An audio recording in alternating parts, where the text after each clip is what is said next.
and it will be my pleasure to present the annual Finance and IT Cabinet Report to the Chamber. The report is a 12-month rearview mirror look, but also sets the pace and priorities of the forthcoming 12 months. There's already questions, I haven't said much. So colleagues in my group and anyone who works with me knows that I believe Thurrock is in a unique place. Just to the left we have the greatest capital city in the world, up north the whole of Essex, underneath the whole of Kent, and to the right our friends along the estuary. It's all happening here in Thurrock. We have an opportunity to be the greatest benchmark unitary authority in the land, and it gives us an opportunity here today to make a choice around the resource available to make this place the best place to live, work and play. My Cabinet colleagues have been very articulate, and Councillor Coxall's has said it again tonight.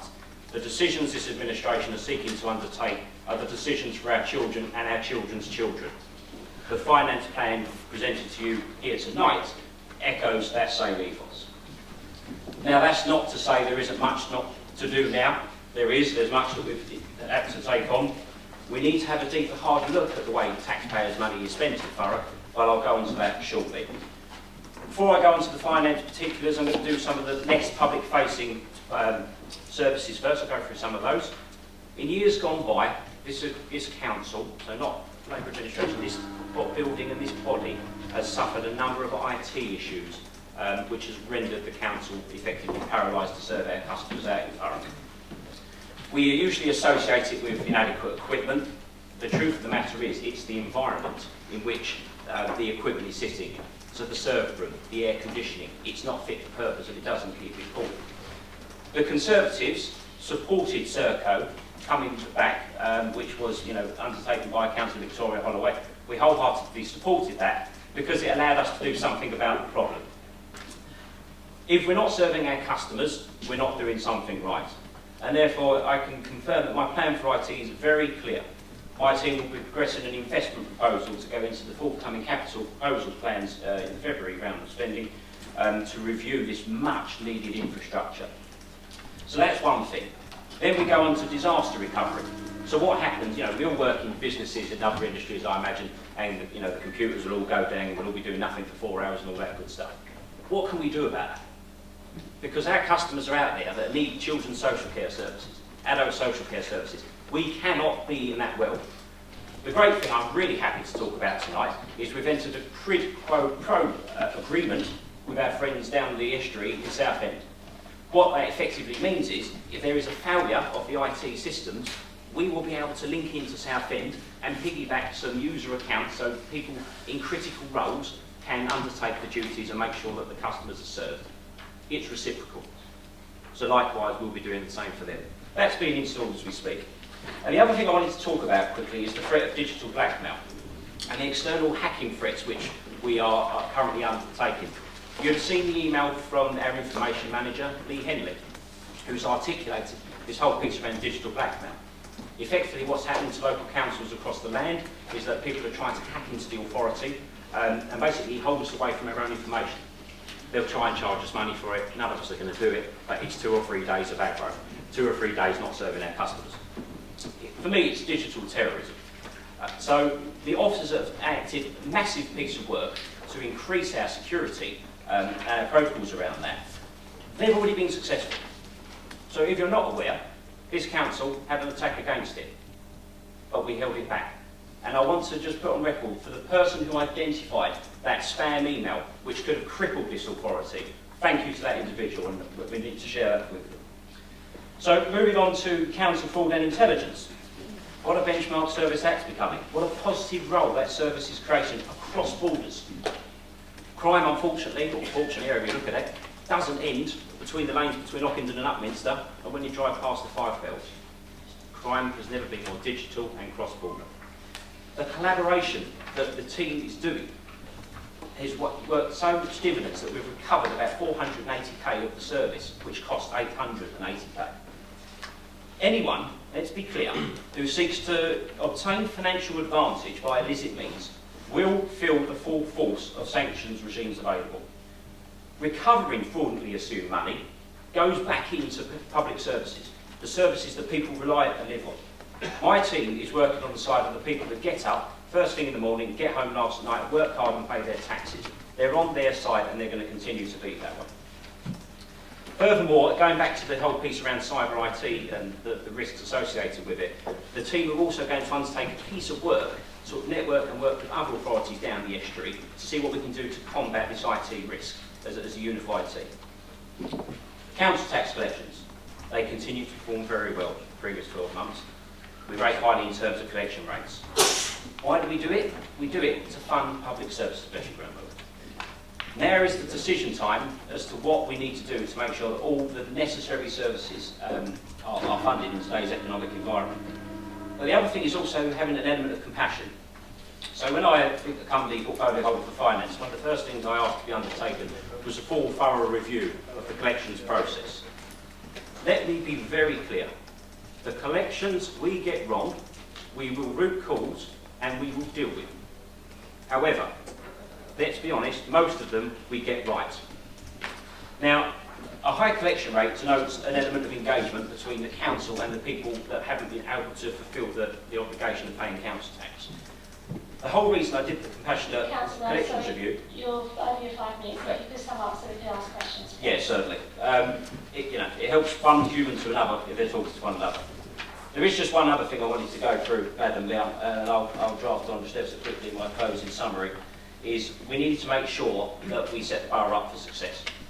The first part of that is making sure that the CSR, the council spend review, is fully in place.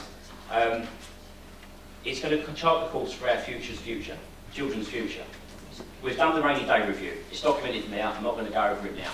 What I wanted to do, just in summary, is that plan will get Thurrock where it needs to be in 30 years' time. And to those that have engaged, to those that were in the room on Monday, I thank you very much. That dialogue will continue and we will build a better Thurrock for everybody. Madam Mayor, happy to field questions from members across the chamber. Thank you. Councillor Snell, do you have a question? Okay. Councillor Kent, do you have a question you wish to ask? Councillor Jones. Thank you, Madam Mayor, and thank you, the portfolio holder for finance and IT. And congratulations on being co-opted to deputy leader. I know how it feels. So one thing I'd like to just clarify. Once again, I'm going back to the clean it, cut it, fill it. And on page 66, it's got clean it, cut it, fill it was born. Revenue generation and smarter finance management enables key initiatives like this to be implemented.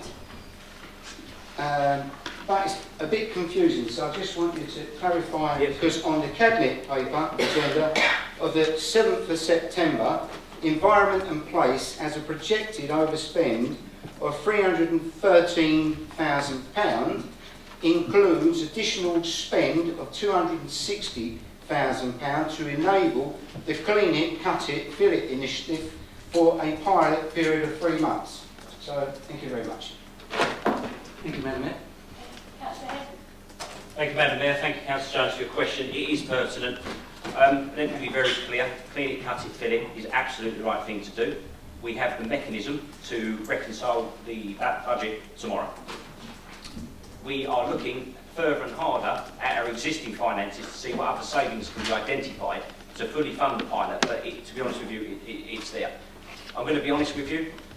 Clean it, cut it, fill it was the medicine this borough needed.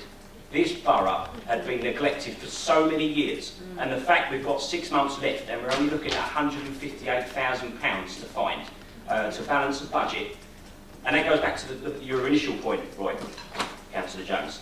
There's 2 elements of work that you can do. We can be pro-revenue growth, attracting more. Just talked to you about my council fraud intelligence team. Already they're bringing in nearly 60% of how much they cost in recovery. More of that, the more we fund these services. And the other thing is that smarter finances. I've been very clear at Cabinet and in this hall with you all that I have asked officers to look further past the budget gap of the medium-term financial strategy.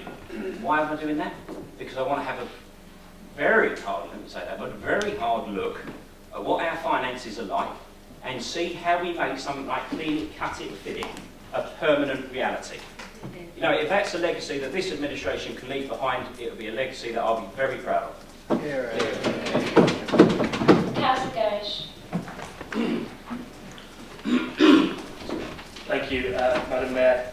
I welcome the line on page 65 that talks of a 3-year budget.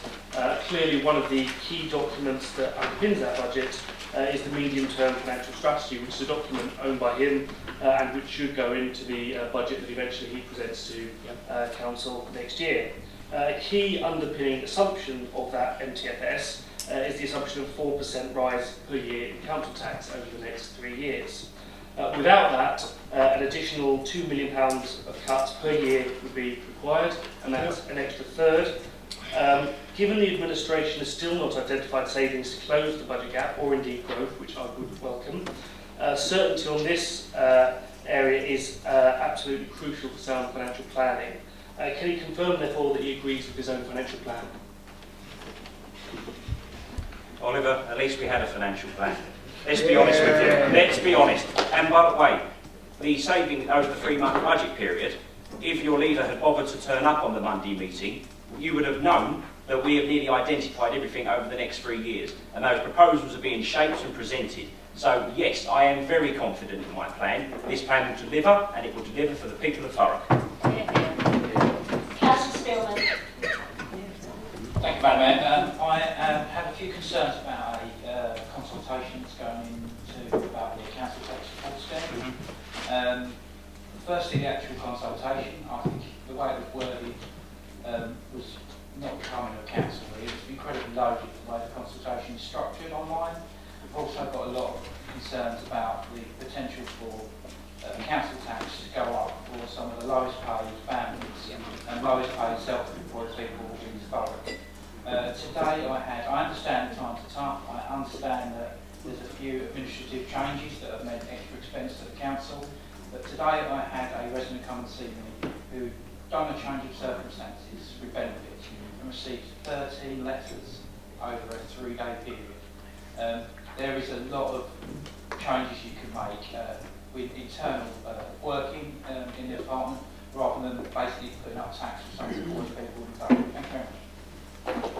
Councillor Hill, can you please try and be brief with your answers, because it's time. You don't know me very well, do you? So, blunt answer, the CTS scheme, or Council Tax Support Scheme, is a national recognised scheme, so some of the questions there you'll understand that's that. And I just want to go back to the point I made around compassionate collections. Look, if there is an instance where that scheme hasn't been, or that process, with the discretional elements, which I didn't mention, the discretional elements that we've introduced to give further compassion, if that hasn't been fulfilled, please link in directly with me. Because as I said to you, if it ain't right, we'll deal with it. So if that's one of them instances, Luke, please share it with me and we'll go through it. Councillor Barbara Rice. Thank you very much. Councillor Hebb, thank you very much for your report. Councillor Hebb, on page 69 of your report, you state your proposals will focus on income generation, great, doing more or staying for less, fantastic, and reducing the need for service demand increases, most notably in social care. Yep. Can you tell us how that demand is going to be reduced when both nationally and locally the evidence tells us that demand is growing and substantially? Indeed, the latest census tells us that we've seen an increase of 47.5% in Thurrock in our over 85 population, and the King's Fund tell us to expect in the next 20 years an expected rise of 60%. So I ask you, please, how are you going to reduce the need for service given that stats that I've just said? Thank you. Councillor Rice, or Councillor Barbara Rice, you know, when you and I worked together, when I was shadowing you as your health spokesman, we know only too well the direction of travel in terms of social services for children and adults. The answer to the question is simple. In a sense, you actually already, you started it. It started some of that plan with local area coordination. I know my colleague Councillor Howden and Councillor Sue Little are looking to extend that piece of work to reduce the demand outside of the borough, outside of these council halls, sorry. So obviously we're not putting as much focus on there. Councillor Sue Little, who is a wonderful advocate for children and children that are vulnerable, is doing a massive piece of work with the Director of Education and Children's Services. They are going to be reporting back to me next month around the existing budget window and the challenges and the plans, most importantly, around delivering that budget in the envelope it needs to be. Plans are underway, plans are already being extended from your administration, and I do recognise it is a heck of a challenge. Councillor Duffy. In the Cabinet meeting, or the most recent Cabinet meeting, there was a section in there: the Council spending review will be underpinned by the following principles. One of those was a minimum of 15 to 20% of efficiencies in each service. On the first page of this report, it says no salami slicing. At the Cabinet meeting, it was voted through that 15 to 20% of efficiencies, and I know at first, yes, there is the hope that you'll raise revenue to fill that gap, but as we all know, if the revenue isn't there, then it goes straight to cuts. It then came to corporate O&S, where we didn't agree with what you did in Cabinet and just rubber stamped it. We've got it changed down to just being a target and an aspiration, but I still think that's wrong that it's even in there in the first place. If you promise no salami slicing, don't even have a target that says 15 to 20% of salami slicing, because it just sends the wrong message to residents. We say one thing here and do something once we've left the building. Yeah, let me help you understand how this works, Councillor Duffy. There is a thing called the Revenue Support Grant, which if you've been around long enough, you would know has been ever eroding and decreasing in the terms in the previous Parliament and the Parliament that's coming. We anticipate around a 15 to 20% reduction over time. That's a risk-adverse estimate, if you like. I think the key here is it's what you do with that 80% or 85% that's left. What do you do with that? Do you just take slivers off, like we've done for 6 years, not addressing the financial stability of the organisation? Or do you look at it differently? What do we need? What money do we need to put on top of it? What else would we want to do because it's in public interest? That's the difference. So yes, while I recognise the point around the 15 to 20%, you have to recognise and have to understand that the revenue support grant is ever going down, that is not changing. So the principle is that we have to work within less headspace in terms of funds. Councillor McPherson. Thank you very much, Madam Mayor. The Cabinet Member for Finance in his report mentions the Swindon solar farm investment on page 72, which will attract revenue for the Council. It was recently said by the previous Cabinet Member that he was not sure where this money was going to come from, or if he could be sure that this was a good investment. Can you please provide us with some more details with regards to the benefits of the scheme and confirm what the oversight process was before sign-off? Okay.